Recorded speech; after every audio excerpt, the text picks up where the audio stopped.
నమస్తే రమ్మగారు. నమస్తే జయ. ఏదైనా మంచి స్టోరీ రమ్మగారు. అదేదో దేశానికి అదేదో దేశానిక ఏదో దేశం పేరు గుర్తులేదు. ఒక రాజుగారికి ఒక కూతురు ఉంది. ఓకే.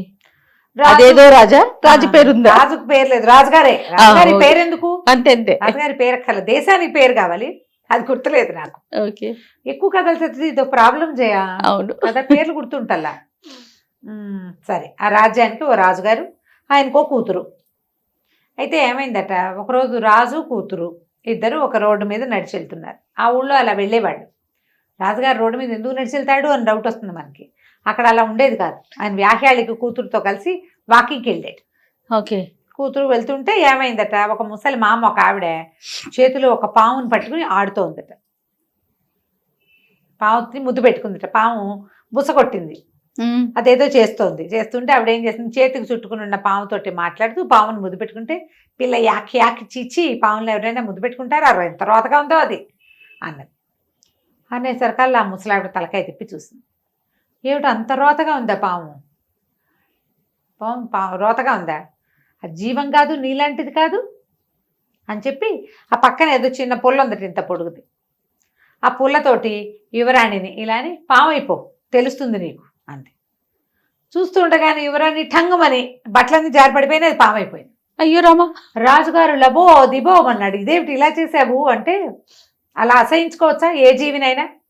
అసహించుకున్నందుకు ఇది ఇలా అయిపోవాల్సింది అనేసరికాలు రాజు బతిమలాడారు. నువ్వు మాంత్రికురాలివని మాకేం తెలుసు, నా పిల్లకి తెలీదు, చిన్నపిల్ల పామును చూసి అలా వెలపరం భావిగా భావించింది, ఏదో ఒకటి చెయ్యి, ఈ పిల్ల ఒక్కతే మన రాజ్యానికి రాణి, వారసులు ఇక ఎవరు లేరు, నేను మామూలుగా మార్చమంటే ఏమందిట, సరే అంత సులువు కాదు, పని చెయ్యి, మేలిం బంగారంతో, కొంచెం కూడా కల్తీ ఉండకూడదు, ప్యూర్ గోల్డ్ మెత్తగా, అంటే మామూలుగా బంగారంలో ఏదైనా కలుపుతారు కదా, కలపద్దు, మేలిం బంగారంతో చిన్న కిరీటం చేయించి పట్టుకురా, అది పాముకి ఇస్తాం నీ కూతురికి. ఆ కిరీటం ఏనాడు కరిగిపోతుందో ఆ రోజు నీ పిల్ల మనిషిగా మారుతుంది. ప్యూర్ గోల్డ్ అయితే కరుగుతుంది, అందులో ఏమైనా కలిపితే కరెక్ట్ తొందరగా. ప్యూర్ గోల్డ్ తొందరగా అరిగిపోతుంది కదా, మెత్తగా అయిపోతుంది. అవునులేండి అని చెప్పింది. చెప్పేసరికి రాజు ఆగ మేఘాల మీద వెళ్ళి కంసాల వాళ్ళు మోసం చేయకుండా దగ్గర కూర్చుని, మన పిల్ల కోసం రా అని ప్యూర్ బంగారంతో, మేలిం బంగారంతో ఆయనే దగ్గర బంగారం కొంచెం సాగదీచి చిన్న అంతది కిరీటం చేయించి పట్టుకొచ్చాడు. ఈ వీళ్ళు చూస్తూ ఉండగానే ఈ పాము పిల్ల, ఈ పిల్లగా పిల్ల పాముగా మారిపోయిందిగా రాకుమారి, అది ఒక గోతులో ఒక్కొక్క సందులోకి వెళ్ళిపోయింది. ఈ మా ముసలి మామ ఏం చేసింది, దీన్ని కిరీటాన్ని ఆ సందులో వేసింది. నీ కూతురికి తొడిగానులే, అది వేసుకుని తిరుగుతూ ఉంటుంది, అది ఎప్పుడు కరిగితే నీ పిల్లప్పుడు నీ దగ్గరకు వస్తుంది అంతేనని రాజుగారు ఏడ్చుకుంటూ ఇంటికి పోయాడు. అయితే ఇట్లా ఒక నాగ కిరీటం ఒకటి చేయించారని, ఆ కిరీటం చాలా మహత్తు కలిగిందని, పాము ధరిస్తుంది కాబట్టి, శాపగ్రస్తమైన పాము ధరించడం వల్ల దానికి ఎన్నో మహిమలు ఉన్నాయని చెప్పుకునేవాళ్ళ ఊళ్ళో. ఏముంది, ఇదిగో పులంటే ఇదిగో తోకంట, అంతే అంతే కదా. ఎద్దు ఏంటంటే దూడకి మేత ఏంటి, దూడ గట్టేయండి ఇలాగా చెప్పుకున్నారు. అయిన తర్వాత ఏమైంది, అది ఎవరికైనా దొరుకుతుందేమో వెతుకుతాము, అది ఎక్కడుంటే అక్కడంతా సమృద్ధేనని చెప్పుకునేవాళ్ళు. ఓకే. అయితే ఏమైంది, ఒక రోజట ఒక పేద రైతు, ఇలా కొన్నాళ్ళు గడిచినాయి, ప్రజలు మాత్రం వాటికి వెతుకుతూ ఉండేవారు. ఎక్కడైనా సన్నకత్త దొరికితే అక్కడ ఏమైనా ఉందేమో అని వెతికేవాళ్ళు. ఇప్పుడు వజ్రాల కోసం అట్లాగే వెతుకుతూ ఉంటారు కదా, అలా వెతికేవాళ్ళు. ఆయన దొరికేలా, ఎవరికి దొరికేదే కాదని. ఓనాడు ఒక పేద రైతు ఏట్లో కాళ్ళు కడుక్కోవటానికి వెళ్ళాడు. ఈ అబ్బాయి ఇతను కాళ్ళు కడుక్కోవడానికి వెళ్ళినప్పుడు ఆ ఒడ్డునున్నవి ఒకటో రెండో జలచరాలు గబగబా నీళ్లలోకి వెళ్ళిపోయినాయి. వెళ్తాయి, పాములు వచ్చి నీళ్లలోంచి పాక్కుంటూ పోతాయి. అయితే ఆ పాములు వెళ్ళిపోయిన చోట్లో అతనికి ఒక చిన్నది మెరుస్తూ ఏదో ఉంగరం లాంటిది కనపడేసరికి వీడు కాళ్ళు కడుక్కుంటూ చూసి ఏదో మెరుస్తుందని, పేదవాడు కదా, తను చేత్తో పుచ్చుకున్నాడు. అది ఒక వేలికి సరిపోయింది అతనికి. దాన్ని పుచ్చుకొని వేలుకు పెట్టుకుంటే ఎవరైనా చూస్తారని రొంటిని దోపుకొని నడుస్తుంటే సడన్గా బుసలు వినపడే, వెనకాల ఒక 4 పాములు వస్తున్నాయి. అది నాగ కిరీటం, ఆ పాము పిల్లకి చేయించింది. అదేలేండి. ఓ నాయన ఇవేంటో వెంట పడుతున్నాయని వీడు పరిగెత్తుకుంటూ వెళ్ళి చెట్టుకెట్టు. పాములు చెట్టెక్కల కింద తిరగటం మొదలుపెట్టినాయి, దిగనివిటల్ల వాడిని. కేకలు పెట్టాడు, అరిచాడు, ఏమైనా సరే అవి కిందే తిరుగుతున్నాయి, ఏమీ లేదు. దిగడానికి భయంగా ఉంది, అవి బుస కొట్టేస్తున్నాయి, కాటేస్తాయేమో. అతనికి అర్థమైంది ఈ ఉంగరం వల్లేమోనని, ఈ ఉంగరంలా దొరికిందిగా ఇది కిరీటం, దీనివల్లేమోనని అనిపిస్తోంది, కానీ పడేయటానికి ప్రాణం ఒకటల. సరే ఏమైంది, ఒక అమ్మాయి ఒక ఆవిడ నడిచిపోతుంది కింద, పోతుంటే కేకలు పెట్టాడు. కేకలు పెడితే అమ్మాయి అంది, ఏమిటి ఏమైంది, ఎందుకు భయపడుతున్నావు ఏంటి అనేసరికల్లా అతను అన్నాడు, ఈ పావులు నా వెంట పడ్డాయి చూడు అన్నాడు. అనేసరికల్లా ఏం పర్వాలేదు, ఆ ఉంగరం నా చేతికి, నువ్వు చెట్టు దిగి వచ్చేసి అవి నీ వెనకాలే పడ్డాయి, నిన్నేం చెయ్యవు అని నుంచుంటే పైనుంచి ఉంగరం వేశాడు. అమ్మాయి పట్టుకుంది.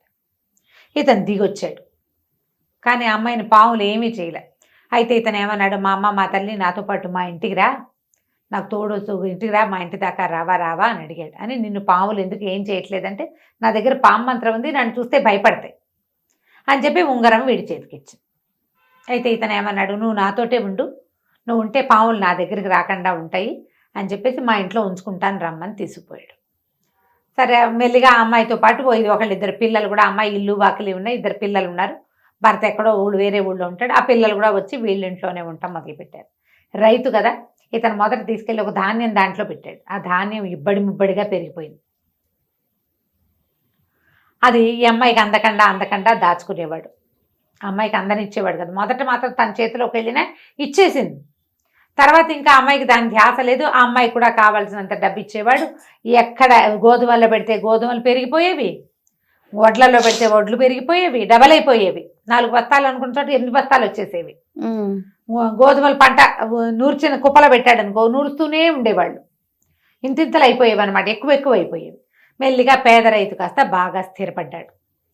ఈవిడికి ఏమనిపించింది, వీడికి ఎందుకు పోవాలి, నేను రక్షించబట్టి కదా అని చెప్పి ఎప్పుడు అది తీసుకెళ్ళిపోదామా అని అలా కాచుకుని కూర్చుని ఉండేది. ఒకనాడు ఎప్పుడు అతను ఏదో మర్చిపోయి పొరపాటున బయట వదిలిపెట్టాడు. అమ్మాయి పట్టేసుకుంది. లబోదీపం అన్నాడు, కానీ ఏముంది, అమ్మాయి పారిపోయింది. తన పిల్లల్ని తీసుకుని అక్కడి నుంచి వెళ్ళిపోయింది. అక్కడి నుంచి ఆ అమ్మాయి గోధుమల వ్యాపారం చేయటం మొదలుపెట్టింది. గోధుమ పిండి పట్టించి అమ్మేది.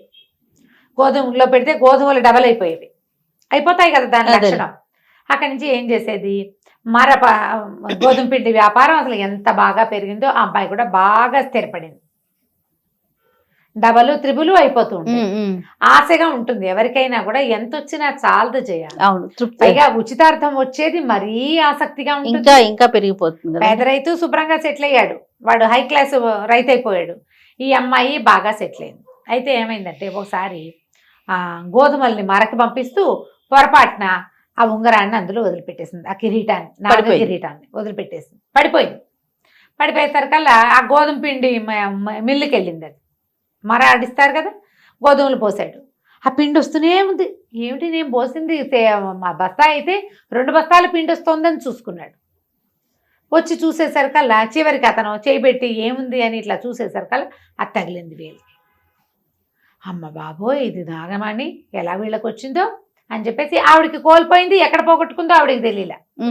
ఇక ఆవిడతో ఆ రోజుతో ఆవిడ ప్రసిద్ధి ఆగిపోయింది, అంటే ఆవిడ అభివృద్ధి ఆగిపోయింది. అక్కడికి గోధుమ పిండి వాళ్ళ ఇంటికి పంపేశాడు. దీన్ని తీసుకెళ్ళి గల్లాపెట్టెలో పెట్టాడు వీడు తెలివిగా. ఇక డబ్బు ముబ్బడిగా పని డబ్బు. ఒకనాడు ఏం చేశాడు, అప్పుడప్పుడు తను కూడా ఒంటి మీద పెట్టుకుంటే బంగారం ఎక్కువ అవుతుందని భావించి దాన్ని వేలికి పెట్టుకున్నాడు. వేలికి పెట్టుకుని ఆశకి వచ్చేది చాలదు, ప్రతి వాళ్ళకి అలాగే ఉంటుంది కదా. సరే ఏం చేశాడు, గోధుమలు దాంట్లో పోస్తున్నాడు, మెషిన్లో పోస్తుంటే ఇది కాస్త జారి వెళ్ళిపోయింది. మళ్ళీ ఇంతకు ముందు ఏమైంది, అది పై భాగానే ఉండి ఏమీ అవల. ఈసారి మెషిన్లోకి వెళ్ళిపోయి తుక్కు కింద ఇట్లా సాగిపోయి అసలు సన్న తుంపులుగా మొత్తం పిండిలో కలిసిపోయింది. ఇక బయటికి రాల. అతను ఎంత ప్రయత్నం చేశాడు, అంతా జల్లెడ పడితే రజనల్లే ఉంటుంది. ఆ రజన్ని మళ్ళీ బంగారం చేయటం, మళ్ళీ ఉంగరం చేయటం వాడి వల్ల కాదు. ఇంతలో ఏమైంది, ఎప్పుడైతే ఈ ఉంగరం రజనగా ఎందుకు పనికి రాకుండా అయిపోయిందో, ఆ బిల్లలో దూరిపోయిన రాకుమారి బిల్లలో నుంచి బయటకు వచ్చి అమ్మాయిగా మారిపోయింది. అమ్మాయి కాస్త ఇంటికి వెళ్ళిపోయింది. అంటే ఎవరి చేతలో ఎల్లోనో పడింది. బంగారం కరగటం అంటే అంత సులువు కాదు కదా. ఏదో అయ్యింది, ఇక ఏదైతే అది అయింది అని చెప్పేసి ఈ రాజుగారు దండం పెట్టి పిల్లని రాజకుమార్తెని రాజుని చేసుకున్నాడు. ఆ తర్వాత ఎవరైనా పాములాడించే వాళ్ళు కనపడితే వాళ్ళని ఏమీ అనకూడదని, పాముల్ని ఏమీ అనకూడదని ఆ ఊళ్ళో శాసనం చేయించారు. ఏ సర్పం కనపడినా దాన్ని కొట్టద్దని, పాము చంపొద్దు. కొట్టకూడదు, ఒకవేళ కొట్టినా తప్పకుండా దహనం చేయాలని, ఎవరి దగ్గర పాములు ఉంటే వాళ్ళని ఏమి అనకూడదని ఓ శాసనం చేయించి ఈ అమ్మాయి రాణి అయిపోయింది. నాగ కిరీటం కథ బాగుందండి. ఇంట్రెస్టింగ్ గా ఉంది. నమస్తే. నమస్తే.